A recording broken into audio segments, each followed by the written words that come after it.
Hello दोस्त, welcome to my YouTube channel live study coaching में आपका स्वागत है। आज हम इस क्लास में प्रश्नमाला 5 के ई पढ़ने वाले हैं, जो कि लाभ और हानि दिया गया है। चलिए वीडियो को स्टार्ट करते हैं। चैप्टर का नाम है लाभ अथवा हानि। लाभ और हानि। चैप्टर का नाम क्या है? लाभ और हानि, यानी प्रॉफिट एंड लॉस। अच्छा, लाभ किसको कहते हैं? यानी कि जिस मूल्य पर कोई वस्तु खरीदते हैं, यानी कि जिस मूल्य पर कोई वस्तु खरीदते हैं उससे अधिक में बेचा जाए तो लाभ कहते हैं। यानी कि जो वस्तु खरीदे उससे अधिक मूल्य पर बेचा जाए, सेलिंग किया जाए, उससे लाभ कहा जाता है। क्या कहा जाता है? लाभ कहते हैं। मान लिए कि 10 रुपया का पेन 15 रुपया में बेचे, यानी कि खरीदे थे कितना में? 10 में, और बेचे कितना में? 15 रुपया में। तो लाभ हुआ कि हानि? लाभ हुआ। या जिस वस्तु को जितना मूल्य पर खरीदते हैं उससे अधिक मूल्य पर बेचते हैं तब उससे लाभ कहा जाता है।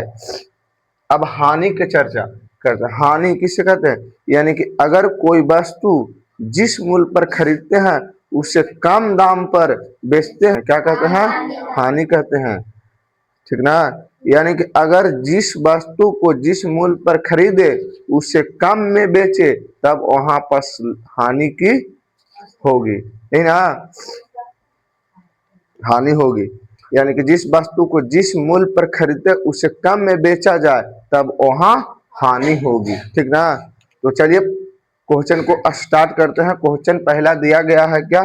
क्वेश्चन पहला दिया गया है, एक मनुष्य ने एक मकान 4 लाख रुपया में खरीदा। कितना में खरीदा? 4 लाख रुपया में खरीदा। किसी कारणवश इसे 4,20,000 रुपया में बेच देना पड़ा। तो बताइए उस लाभ या हानि क्यों हुआ?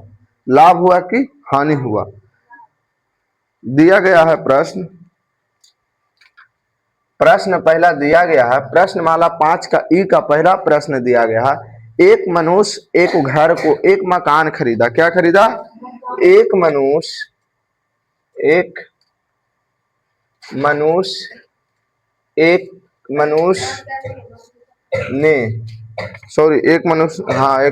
ने एक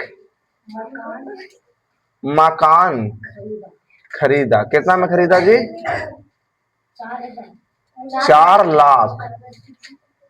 एकान दहाई सैकड़ा हजार 10,000, एकान दहाई सैकड़ा हजार 10,000 लाख, यानी कि 4 लाख रुपए में क्या किया? खरीदा। क्या खरीदा। और किसी कारणवश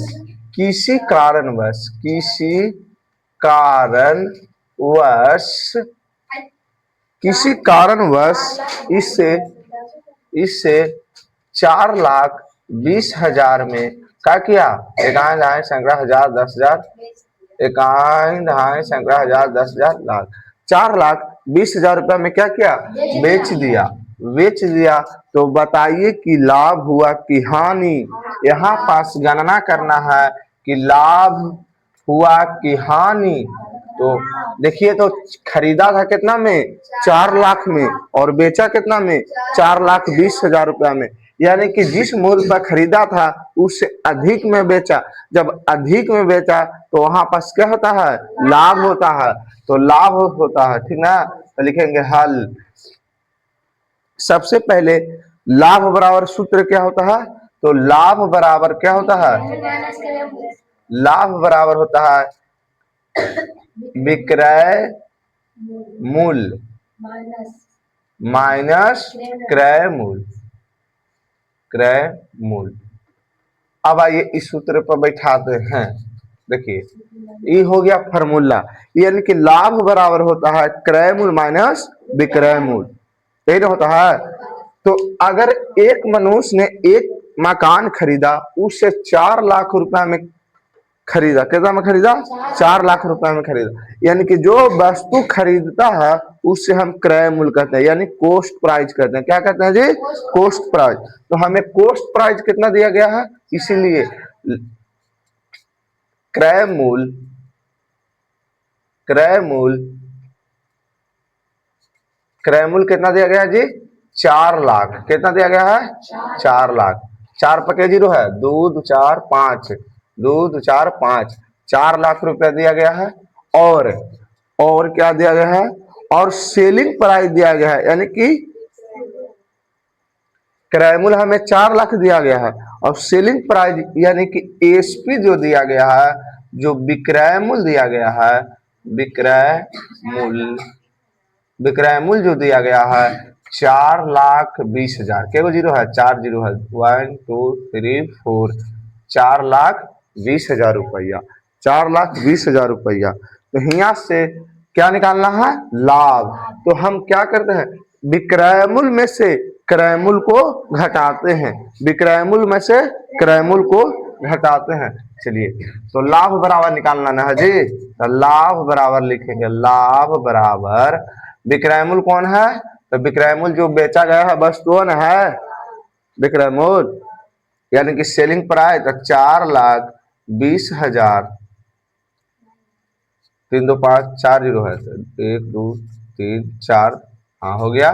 और विक्रय मूल्य हो गया। अब क्रय मूल्य कितना है, तो 4 लाख, 4 पर 5 जीरो, 2 4 5 जीरो, यानी कि यहां से जब विक्रय मूल्य में से क्रय मूल्य को घटाएंगे तो क्या आएगा, लाभ आएगा।